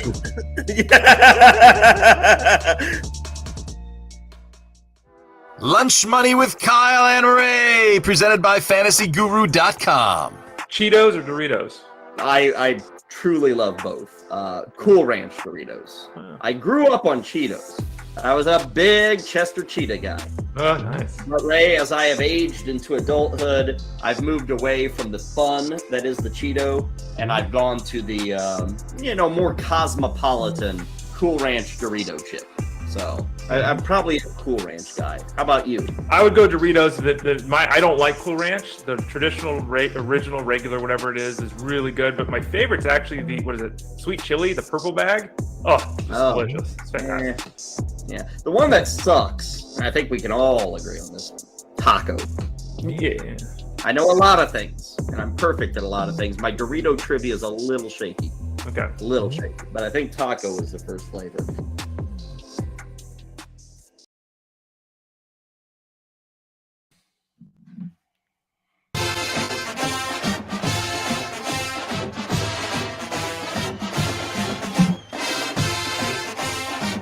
Homecoming. All right. Hour number 2, homecoming right here on the Better Sports Network. Corey Parson, Tom Casale. That music you hear in the background is Fight On, the battle cry of the USC Trojans. I don't want to hear that tonight. Hey, Corey, let me ask you a question. I know you were busy last night. Did you happen to see the SMU horse take a dump on the field? No, I did not. I missed that last night. He took a crap on the field. What's interesting, a couple things here. A couple of years ago, my son asked me, like, when the animals come out, what if they go to the bathroom? And I said, I've never seen that before. So now I have.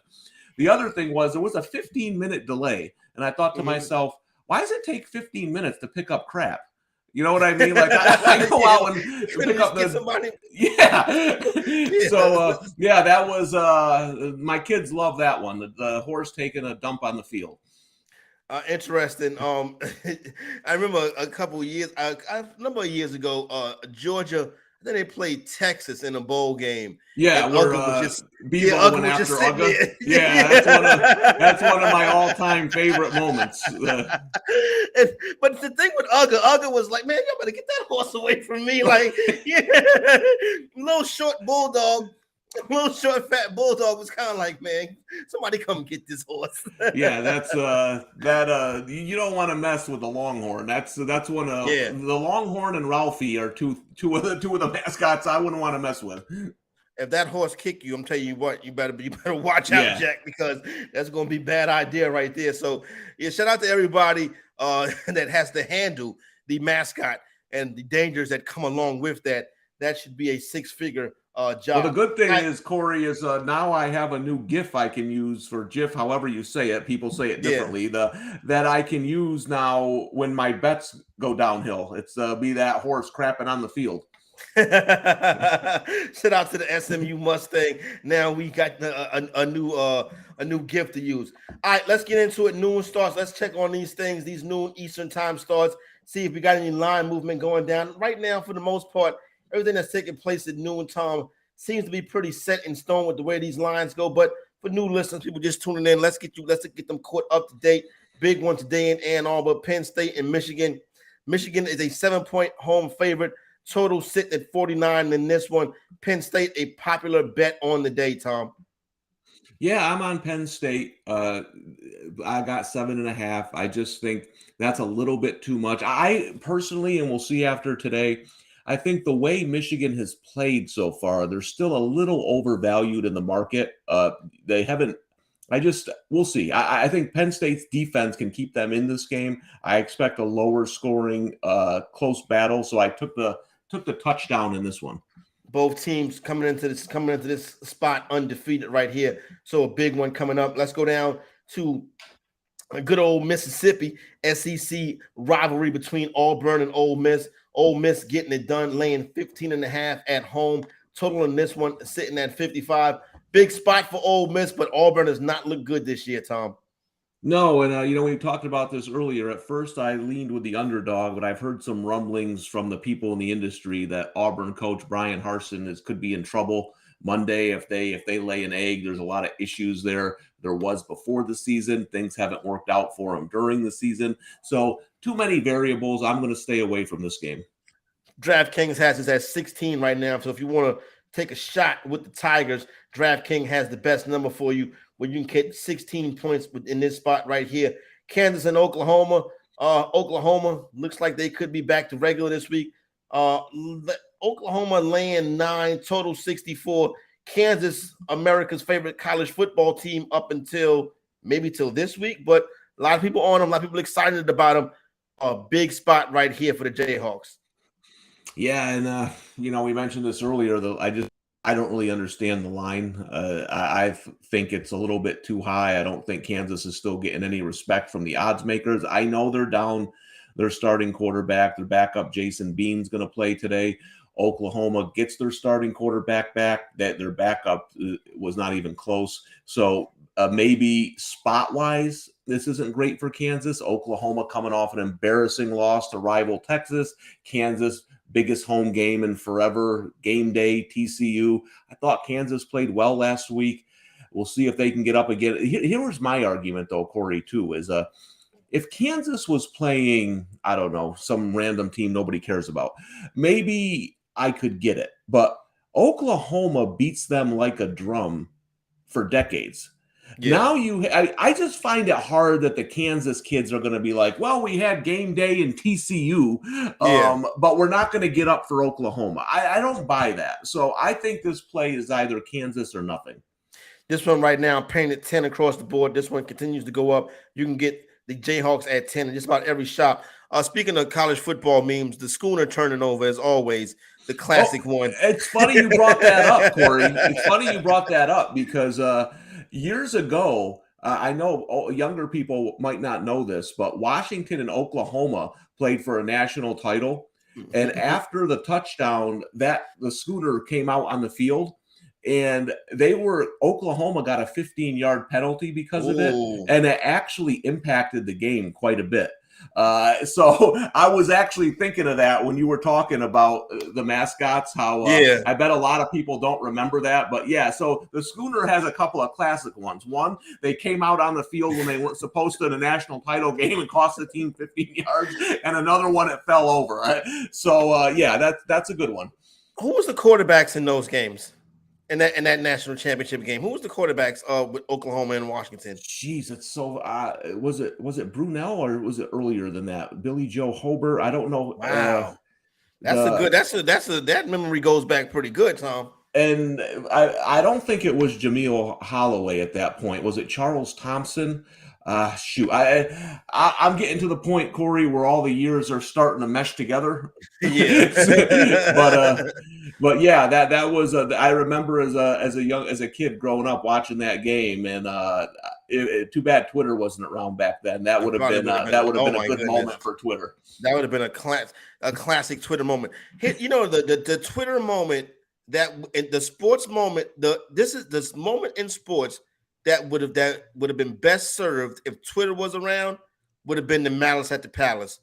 That would have been great. Yeah, that would have been fabulous if Twitter was around then. That would have trended for 3 days. You know what I'm saying? Yeah, I always think about that would have been a big one. Obviously the number one all time. If we had Twitter, would have been the OJ chase. That would have been. About it. That's. You can't even. I would do anything to turn back the clock. Yeah, I would have done any talk. I know people joke that they broke Twitter. That one would have broken it. That one would have broke Twitter 100%. Iowa State in Texas. This one is down there in Texas. Longhorns laying 16, 48.5 on the total. High spread. Wait a minute. High spread, low total. Bet the under. Yeah, well, and the reason the total's so low is because Iowa State can't score. They're 109th in the country in scoring offense. I'm hoping I'm buying Texas at the right time here. I think they'd be unbeaten if Quinn Ewers had started all season without the injury. I got him at 14. I'd play him up to 16. This is a game where Texas traditionally lays an egg, right? They have a nice performance and they come back. So is Texas back? Everyone likes to ask that. Let's see if they can win a game like this. Going out and whooping a depleted Oklahoma team, okay, they're up for the game. It's a rival. These are the games that have tripped up Texas in the past. I think Texas with Quinn Ewers is one of the better teams in the country. I'm hoping I'm buying on the right side before the market catches up. I laid the points. I'm hoping Texas is kind of back. Texas playing on New Year's Day this year? I think so. I'll tell you what, man. When everyone was talking about I mean, they got two of the all-time great quarterback prospects about to be on this team with Ewers and Arch Manning. I mean, Texas got a lot of talent. I think next year they will be a popular pick to win the national championship. I tell you what, you got some the name, image, and likeness. You got some heavy hitters getting ready to hit collegiate sports with Bronny James and Arch Manning. So these young men are going to be well paid before they turn 19 years old. And I heard a rumor, Corey, that Texas boosters have a lot of money. So we'll have to see how that works out. But again, listen, we talked about it.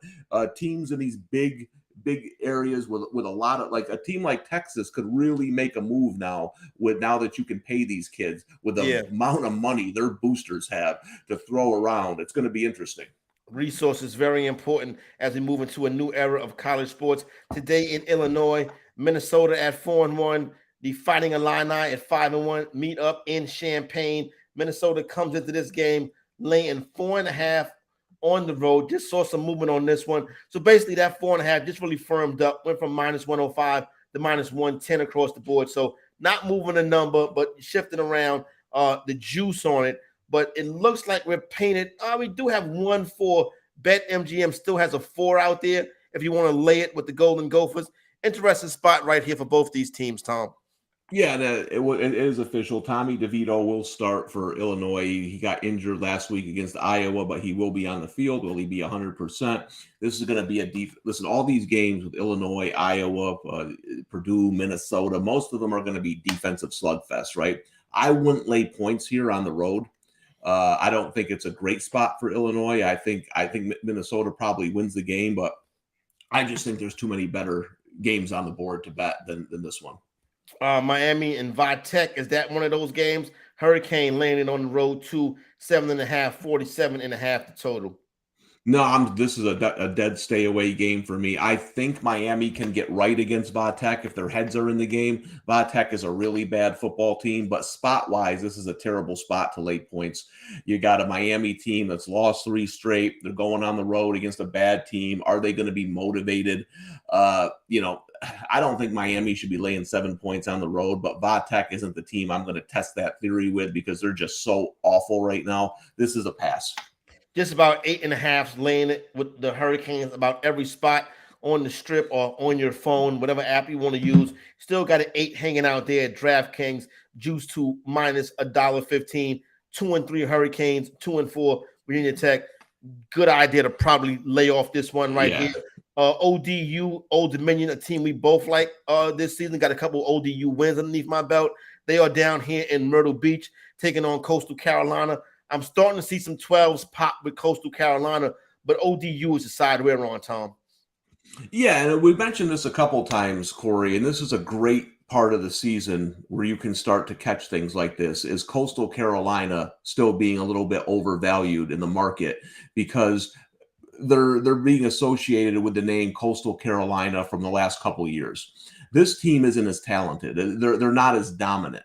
So you're starting to catch a couple of points of value, I think, going against them. We mentioned ODU, a team that'll fight you, a team that'll, that is hard to blow out. I like ODU getting the points today. That just missed my card. It was one of my last, big leans that I left off, but I have no problem with anybody taking the points with ODU today. When I saw early in the season when they beat Virginia, was that? Or Virginia Tech? One of them teams, they had an upset at home earlier this season. Tech. They beat Virginia Tech, yeah. And the way that the students and the players was on the field after the game, jumping up and down, I was like, you know what? This seems like they got it, like it seems like it's together, unlike the Miami Hurricanes, to where it seems like everybody goes to their own separate corners, you know what I mean? So I think you have a team in ODU. Interesting to see how that one plays out today. That's a start coming up, I believe, at noon Eastern time as well. So there, you got ODU and Coastal Carolina. Jalen says, "Do we like Kentucky, Tom, getting 3.5 today? Kentucky and Mississippi State." Jalen, I'm a Mississippi State guy in this spot, not because of Dak Prescott, but because I like the way that State has been playing. So I would probably take Mississippi State on the money line, but I can see where you would play Kentucky. SEC home teams very good against the number the past 2 years. What do you think, Tom? Yeah, we discussed this one a little earlier. This is a tough one because Kentucky gets Will Levis back, which, listen, if you go from Will Levis to the backup, I don't care what you did in the last game. It's too big of a drop-off for me for that game to meet. I had South Carolina plus the 10.5, but they won outright, no Will Levis. This is a good spot for Kentucky. Mississippi State coming on the road. They've blown out a couple of teams. So I think Kentucky getting the 3.5, 4 points is a really good spot. My one concern here is that I misjudge Mississippi State coming into the season. And when I badly misjudge a team, I have to kind of alter my rankings and where I put them and everything. So that's a team I'm kind of still not firm on. I don't really know how to judge them against some of these other teams yet because I was so off on it coming into the season. But spot wise, Kentucky would be the play today. Better Al says he likes it. He says it's a lock. So I will make sure I will bring that up later on. If that lock does not lock, I am definitely going to come. Yeah, what time's this game? I might, I typically, my games typically go south noon. Those early starts and Tom Casale aren't a great mix. I might need a lock later on today. It's been times when we will do the show. I will literally, shut the computer off. You know what I'm saying? Go in the room.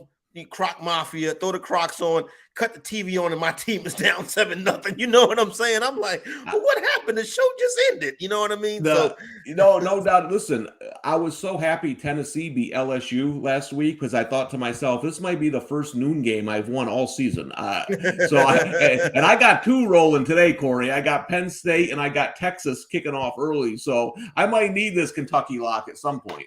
By 3:30 p.m. Eastern time, we could be doubling back better out to see if we can get that Kentucky lock. Let me see. Okay, we got you up to date. Noon starts.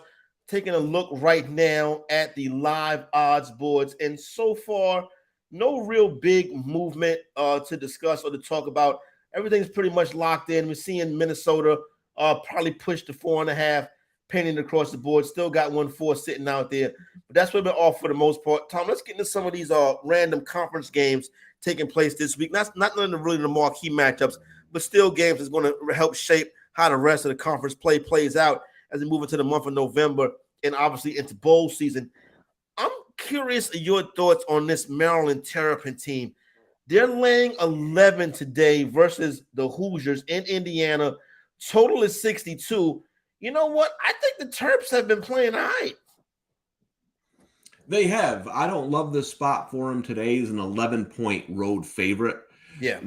I looked at Indiana, but boy, they really stink. No, you're right though about Maryland. And sometimes when you see a team like Maryland, you got to wait for the right spot. And to me, today isn't it as a double-digit road favorite. But moving forward, I think there's going to be some spots to take Maryland. They had a tough loss. I got Purdue to win the Big Ten West. I got a big win last week. They got that over Maryland in the final seconds. It was a good game. But Maryland has played Michigan really well. They probably should have beaten Purdue. There's going to be some spots moving forward. I think you want to back Maryland. Today isn't it for me. Yeah, no doubt. I would agree with you on that one. They they're getting ready. They do got Penn State coming up. And obviously, Ohio State's on the schedule. That's probably above the weight class right there. Penn State is one. Yeah, Penn State. That would be the spot right there. I would agree. Going on the road to Penn State, Maryland is going to be undervalued. So we still got time before we get to that week, but put a pin in that one right there because that'll be a good spot to get behind the Maryland Terrapins. Let's head out to East Lansing. Michigan State hasn't really been having the season that they want to have this year. Got a total of 49.5 in this one. Wisconsin, the Badgers, and the Michigan State Spartans. Sparty laying 7 at home versus Wisconsin.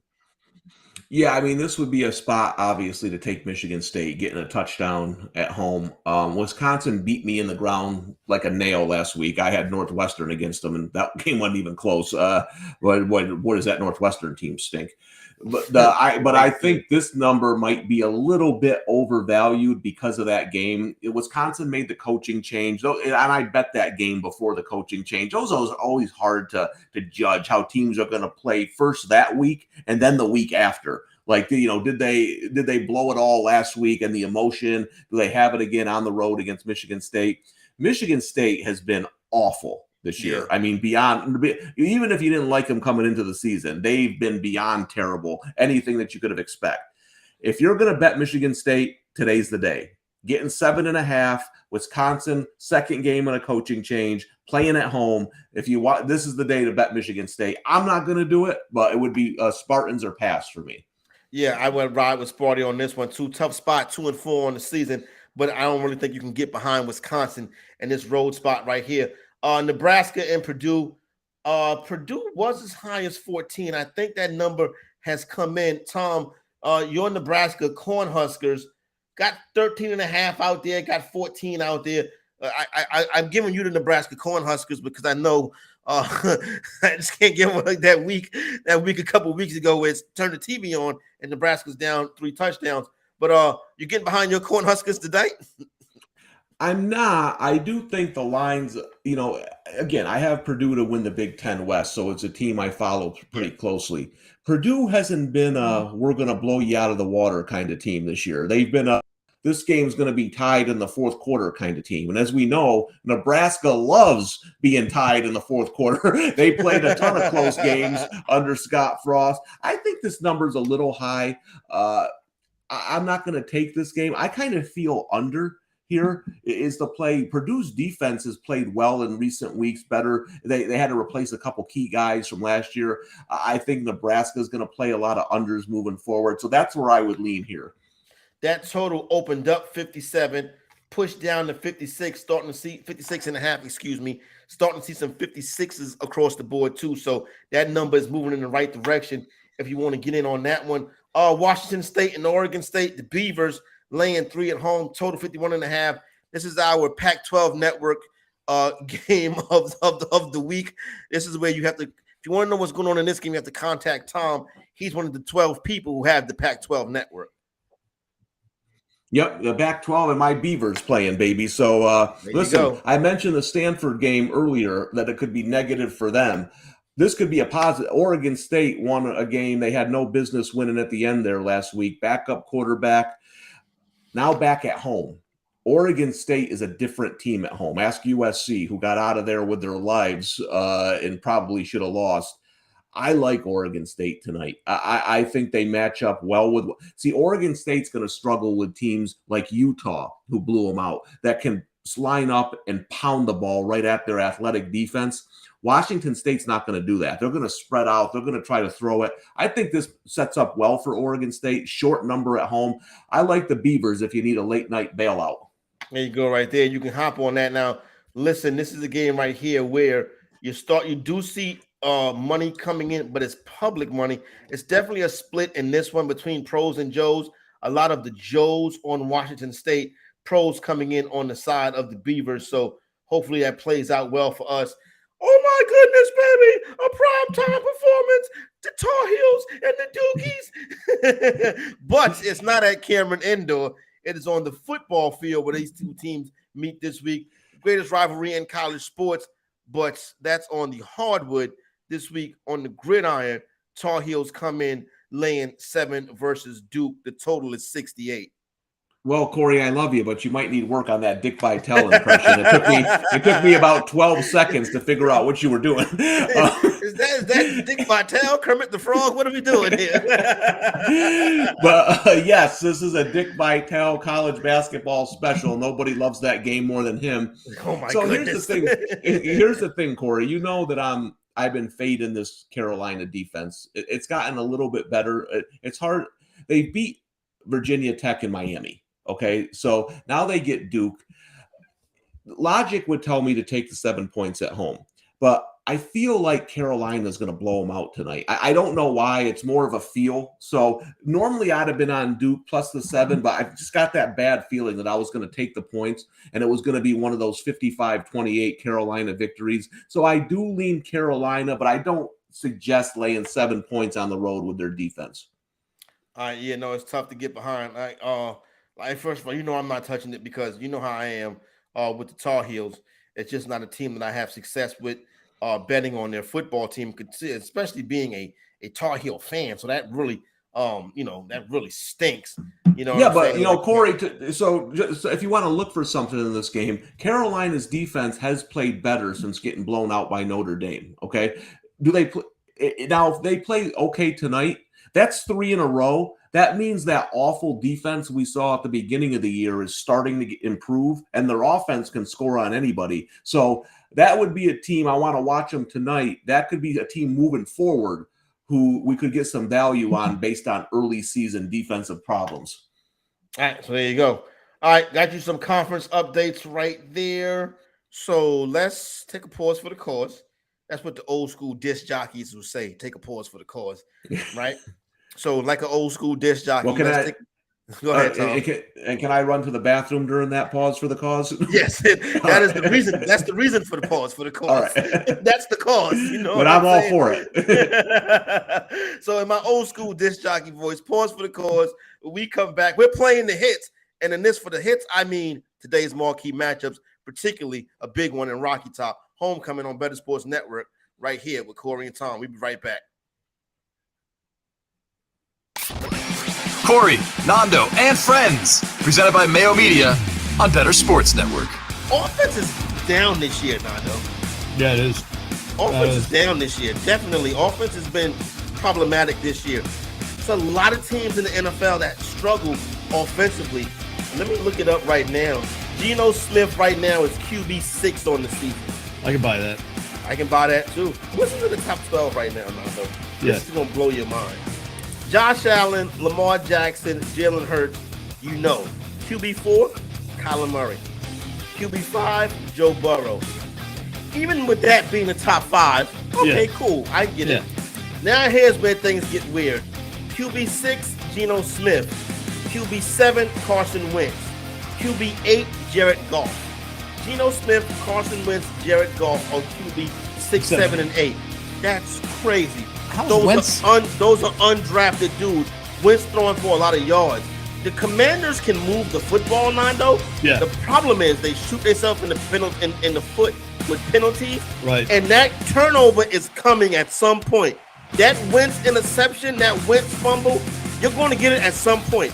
Yesterday, they got it at the worst possible time. They're driving down to try to win the game. Bam. There goes the turnover. You know what I'm saying? Yep. But outside of that, his yardage, he might have threw for 375 yesterday. Yeah, you're right. You're right. QB9, Herbert. QB10, Mahomes and Herbert, 2 of the first quarterbacks going off the board this year in drafts are QB9 and 10. QB11, Kirk Cousins. QB12, Tom Brady. 13 is Daniel Jones. He's running. Yeah, Daniel Jones is athletic. He is athletic. That was one thing that Jones does have with his game. He's running through injury. Yeah. Well, he's trying to hold on to his job. Give him credit, man. Good for him. This offense has not been great, been bottom line. You know what I'm saying? Offense has not been great this season. QB 32, Mac Jones. He's a starter. Winston has missed time. Dak Prescott has missed time. You know what I'm saying? Right. So that could be no Trey Lance, right? Justin Fields is a starter. You didn't expect much from him. Baker Mayfield. Oh my God, he stinks. That's a starter. Matthew Stafford, a starter who stinks. Matt Ryan, a starter who stinks. Ryan Tannehill, a starter who stinks. Aaron Rodgers is QB 18. The reason why offense stinks is because quarterback play has declined. However you're invested in sports. From betting to fantasy, collectibles, and more. Join our community on Bettor Sports Network.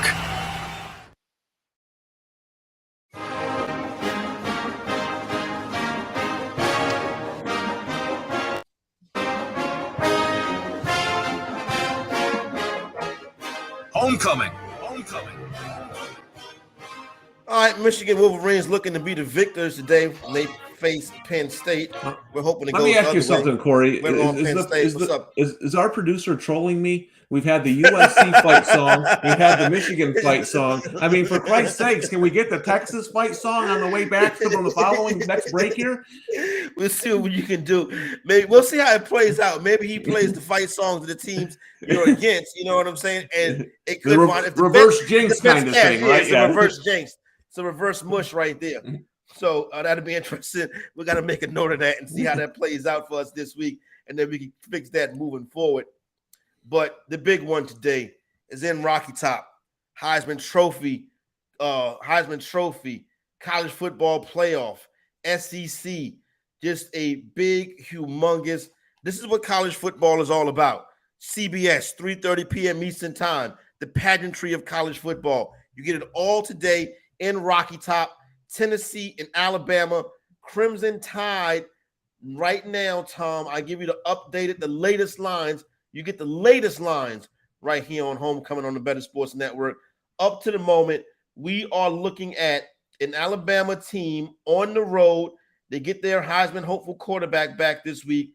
They are laying 9. We're seeing 9 across the board right now for Alabama on the road. Well, there's some 8.5s out there as well. 8.5 or 9, Alabama on the road. Both teams undefeated. Big one in Rocky Top. Yeah, and you mentioned, big. You know how it's weird, Corey, how sometimes these Saturdays can take a theme, even though like all the games are their own entity, right? Like it's not like all the kids say, "Hey, we're going to lose today," but it'll be interesting because this could be a big shakeup Saturday. You have teams like Alabama playing Tennessee. You have USC playing Utah. You have Clemson playing Florida State. I mean, I'm big on chaos. I love me some chaos. So I wouldn't mind seeing a couple upsets here. I can't wait to watch this Tennessee-Alabama game. I think it's going to be a good football game. Like I said, I think Tennessee is going to stay in this game for a while. So I'm not a fan of the big Alabama first half bet this week that people love. I almost would like to bet Alabama live or in the second half. Tennessee is going to come out swinging. The place is going to be going crazy, kind of like Texas earlier this year where Alabama went into that buzzsaw. Now, Saban does a great job of getting his teams ready for these big road conference games in the middle of the season. His teams, like Bill Belichick, usually improve throughout the year. So for me, this is going to be a watch. It's going to be a possible live betting situation if I can get Alabama 3 or less. I know a lot of money on Tennessee today, getting the 8 points. I can see it. I think it's going to be a good game. I want to touch back on what you said in the first hour and kind of what you alluded to just now. Big shakeup Saturday. Talk about the marquee matchups on the slate today. And we'll get into USC and Utah a little bit. But the Heisman Trophy, Tom, you mentioned it earlier. Big Saturday for the Heisman Trophy. C.J. Stroud firmly sitting at $1.50 favorite right now. But Hendon Hooker, Caleb Wilson, these guys are on the come up. And what's my man from the young man from UCLA, Dorian and Thompson Robinson, 20-1. Dorian Thompson Robinson, Bryce Young in the mix. So Heisman Trophy. If you're looking for somebody, Tom, how do you get advantage in the Heisman Trophy race this week? Yeah, and we mentioned this earlier. Now, for me, now I can't bet this in New York because somebody made a law in 1830 that hasn't been changed yet, so we can't bet on things like Heisman Trophy. But if there was the market available, I think I would take a shot on Dorian Thompson Robinson only for this reason. UCLA's unbeaten.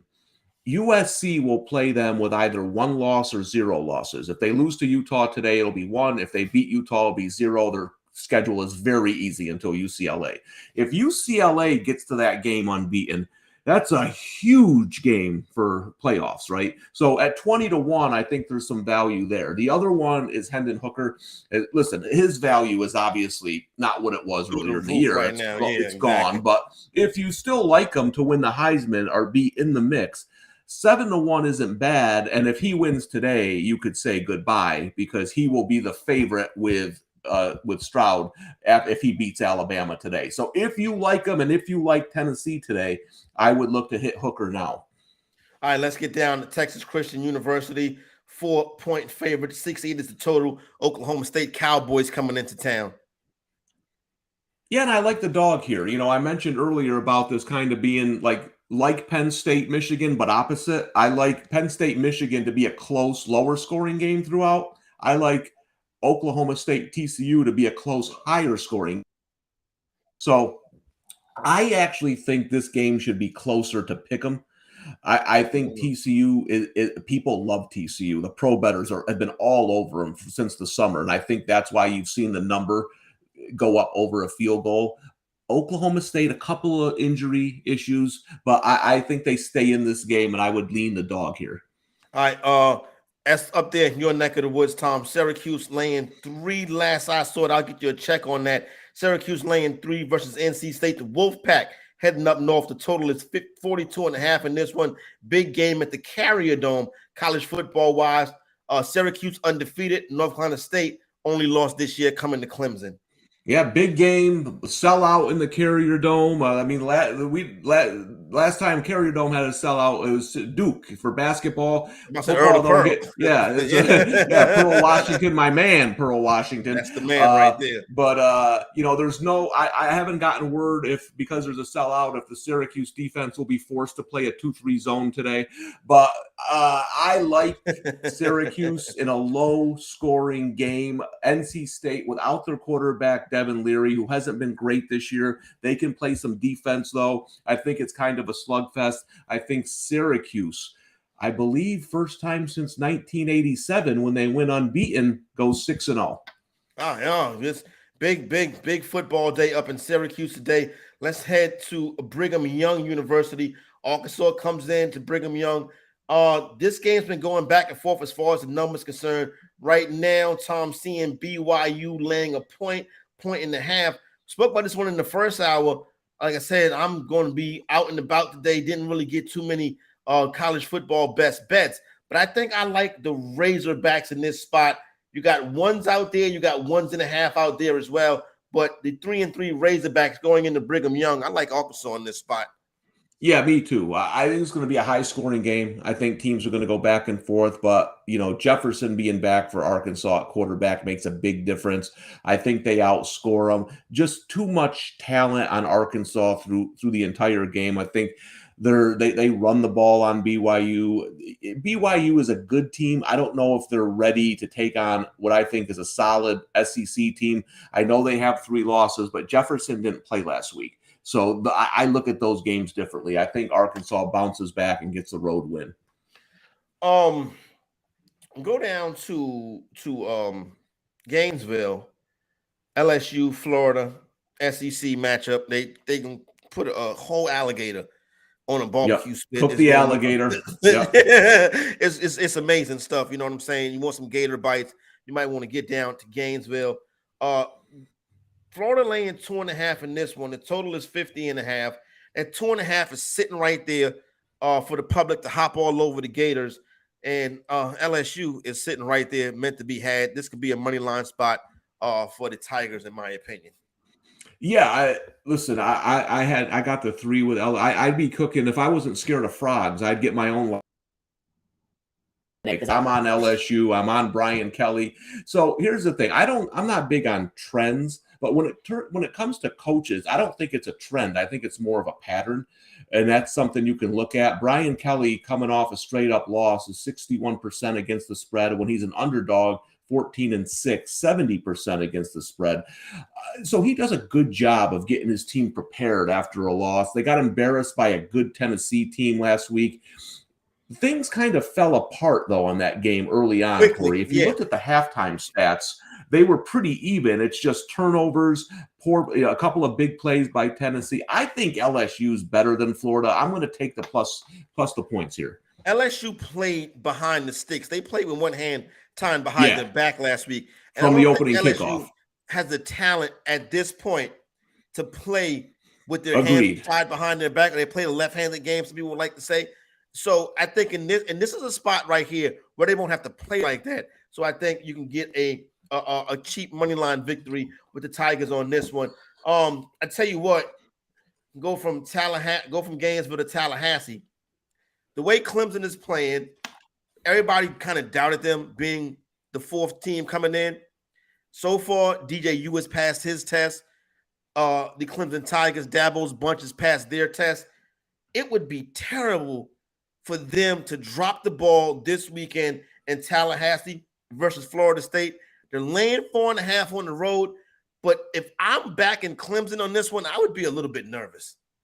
Yeah, I do have Clemson only because I love these games from a betting perspective. Opened up 6.5, got steamed big time. Pro bettors hit it hard down to 3.5.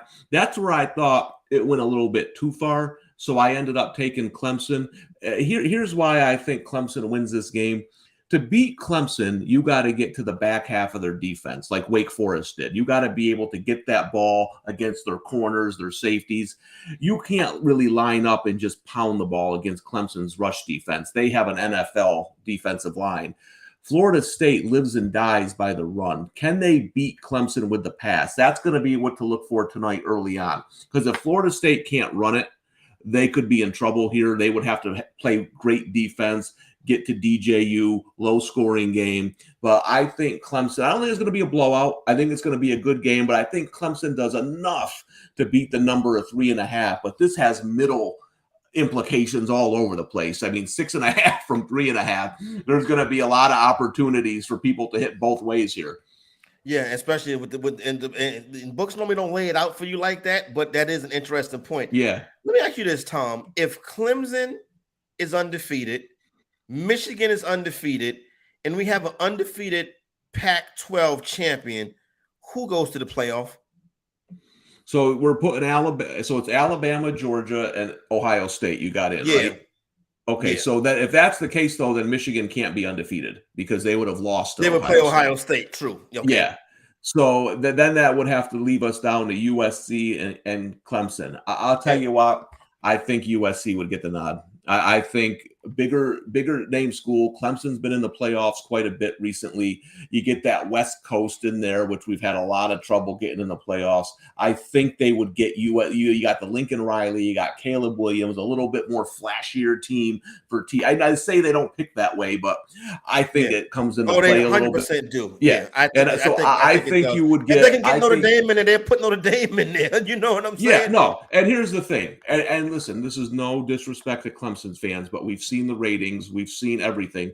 Clemson doesn't put asses in the seats. Yeah. They don't. It's a regional rooting, right? It's a South regional rooting. USC is a national team that gets more butts in the seats. So I think USC would get in. Yeah, I would say that be the case as well. But DJU, we critical of him coming into the season. Obviously, he earned that criticism by the way he played last year. So far this year, he has lived up to every test.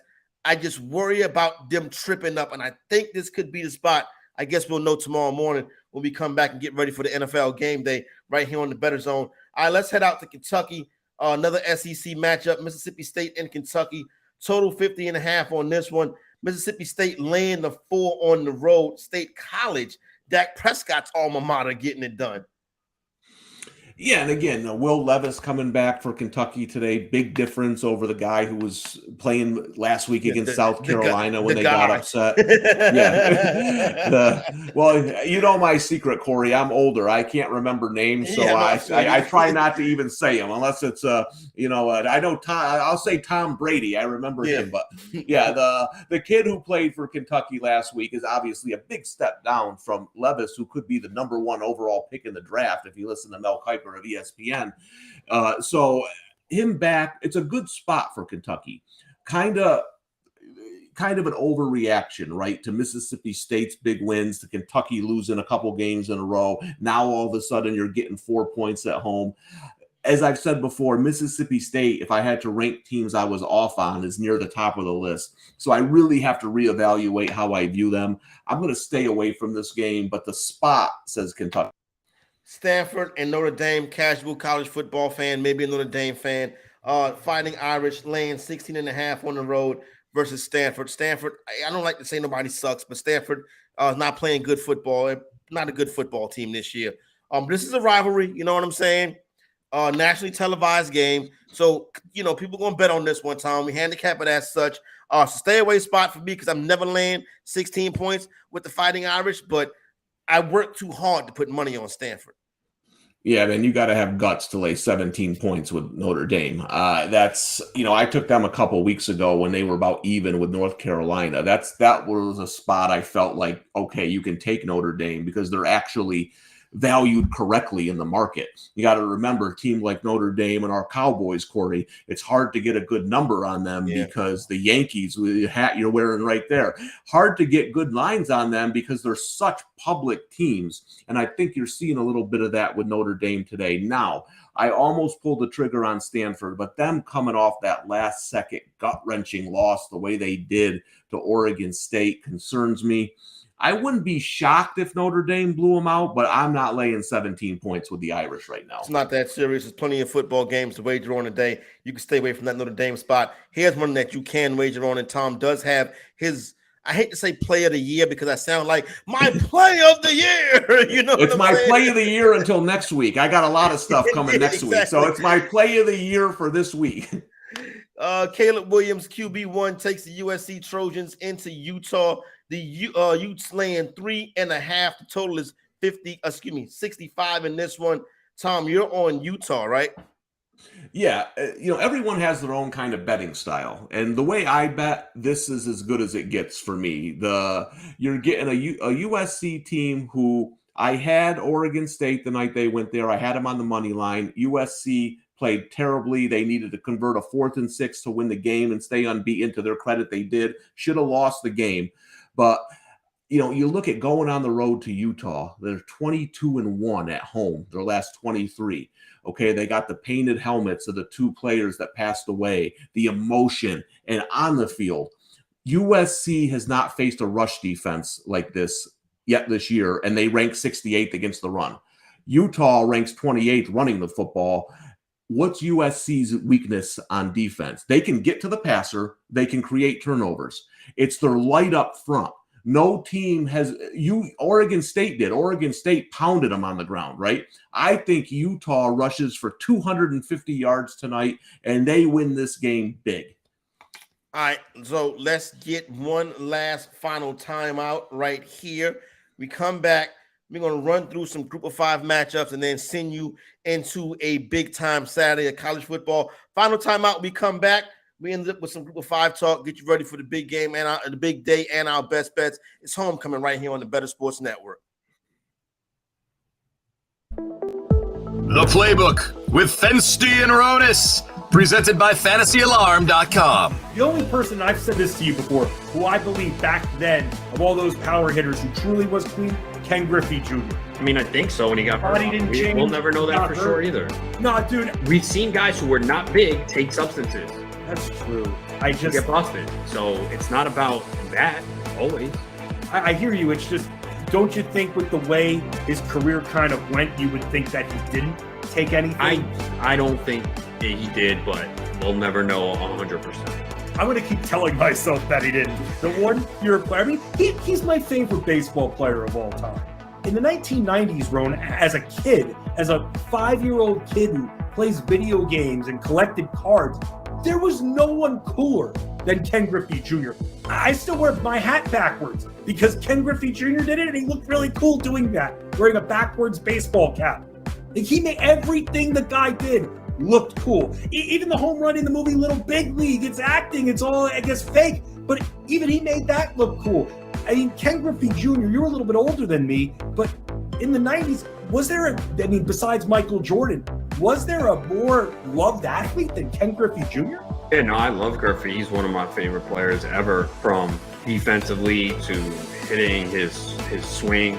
And yeah, I would have loved to see what he could have done if he had stayed healthy, the final numbers he'd finished with. So, no, I was a huge fan of Ken Griffey, and it's a shame, though, that all those injuries towards the end of his career just really limited the production he could put up, but he still put up elite numbers. He was so fun to watch. So I'm a huge Ken Griffey guy.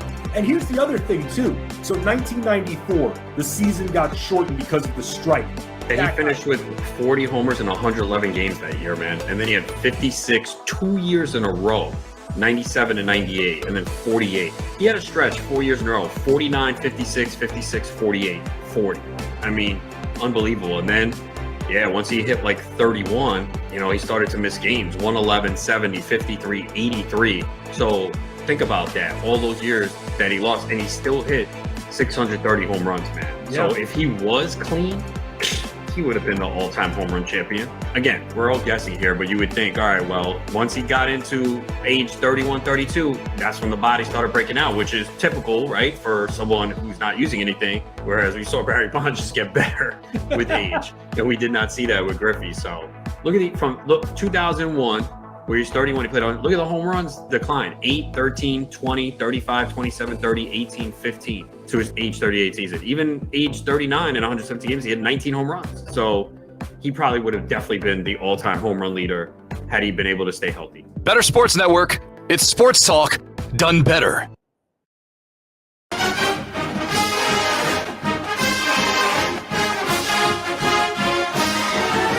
Homecoming. All right, there goes that Texas Longhorn fight song for you, Tom. now we'll know. If I win the other two games and lose Texas, we'll know that we got to go with the reverse jinx with the fight songs. All right, final couple moments of the program. Let's run through some Group of 5 action. Big one in the American Conference. You mentioned, I believe you mentioned this last week or a couple weeks ago. East Carolina laying 6 at home versus Memphis. Memphis comes in 4-2. East Carolina 3-3. Interesting American Athletic Conference game, Tom. What do you think of this one right here between the Pirates and the Tigers? How many Tigers in college football? My God. Yeah, and I did that. The thing is, Corey, is I missed the good number here, and then it got too high for me. It went up from 3.5 to 5. Now it's up to 6. I like East Carolina today. I put them in some money line parlays. I think that's the way to go with them. But you look at the head coach for Memphis. Here's a stat for you. Silverfield, the head coach for Memphis, since he's been there, 3-8 straight up and 1-10 against the spread on the road. They do not play well on the road. I think that's why you saw that quick early push in the line. The pros came in and hit it hard. It got a little too high for me. I make it around 3 or 4, so I thought the opening number was right. But I think East Carolina wins, and if you're looking for a money line team for your parlays, I think that's a great option. I would agree with you on that. Our Hilltoppers on the road versus Middle Tennessee. Hilltoppers, Western Kentucky, laying 8 on the road, total 67. Yeah, I think this is a little bit too much on the road. Middle Tennessee has played some good games. They're the team that beat Miami when Miami didn't get off the bus. Western Kentucky, I like a little bit more as an underdog or a short favorite. They don't play a lot of defense, so laying over a touchdown on the road for me isn't the time to take them. Yeah. It's funny you mentioned the Hurricanes not getting off the bus. It's just like, every year there's always that Miami is back, and then they lose by 20 to Middle Tennessee. And you're like, they're not back. It's not the U part 3 is that the fantasy executive football life will be produced before the U part 3. Yeah, it's it's hard to really get it because they have such a fertile recruiting ground there, and if they can keep, that's, if you ever watch the U documentary, it's how they built the program up. They built a wall around what they call the state of Miami, and they kept everyone at home, and they're not doing that anymore. But that's what they need to do to get back to national relevance. Tulane in South Florida. Tulane laying 12 on the road. The total is 55. Yeah, I actually like South Florida here. I think it's a really bad spot for Tulane. They've been into some big games recently, some close games. Now they go to this South Florida team that's struggling, a little sleepy on the road. It's not one of my favorite plays of the day, but I lean the double-digit home dog here. Yeah, South Florida coming in as that big home dog. And once again, you see that spot. Well, not really a lower total, but that high spread for that road team and that total sitting at 55. That would tip me off that South Florida is in play right here. If you look at some of the, it's not a Tom, do you have like betting systems that you trust? You know what I'm saying? Like, people have different pro systems and stuff like that, where, if the total is this range and the point spread is this range. Are you into any of that stuff, or do you handicap on a game by game basis? I look at it, I use it as part of my evaluation, but I'm more of a spot, again, like the way I bet is Utah at home so Utah gets blown out, right, by UCLA. Everyone knows money's going to come pouring in on USC as an underdog. You look, the line opens up, Utah's a favorite. To me, everything screams Utah. So that's kind of the way I bet, but I do look at it. I kind of look at everything and take it into evaluation. One of the things I really don't care about, though, is like who the public's on. Like, I know people love to tweet that stuff and everything, but listen, the kids don't know. So it's just, I think that's more of a Twitter fishing for likes thing. Did we hit Kent State and Toledo? Toledo laying 7.5 at home versus Kent State. This is actually a pretty big game right here. Yeah, it's Kent State always wants to beat Toledo. It's someone from Toledo who came up with a Kent read, Kent write, Kent State chant. So one of my favorite all time. I love these smaller. I love these smaller rivalries where the fan bases hate each other. They don't get talked about like Auburn, Alabama. This is one of them in Ohio. Toledo, Kent State.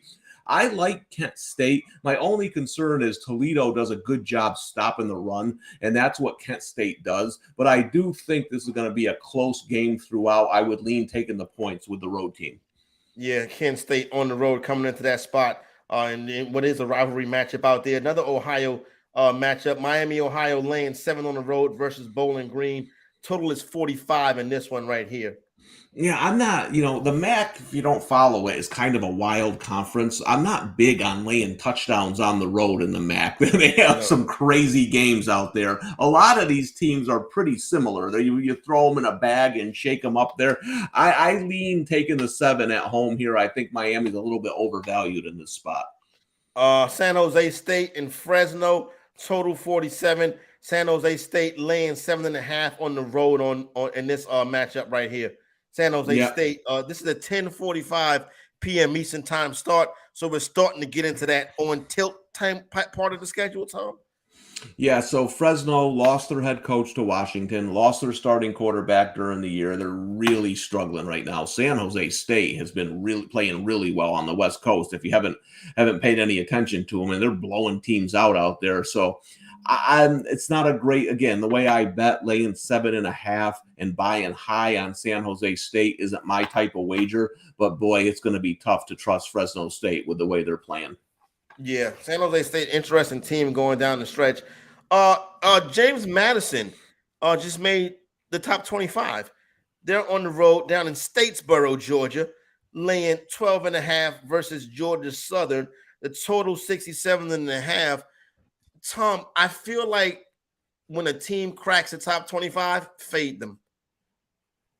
Yeah, this was the game that was the last game that didn't make my card. I wanted to take Georgia Southern so badly. This talk about, James Madison's been blowing everybody out. They're in the top 25, and they're going on the road now to a Georgia Southern team that's been playing pretty well. We mentioned Coastal Carolina. Coastal Carolina needed a last-second touchdown to beat Georgia Southern in Georgia Southern. So I think this is a team that's still, they beat Nebraska and everyone kind of forgot about them, a little bit undervalued. Now I think, again, now you're buying high on James Madison. I've taken them a couple of times early in the year when I thought the line was off their way. Now they're just laying too much.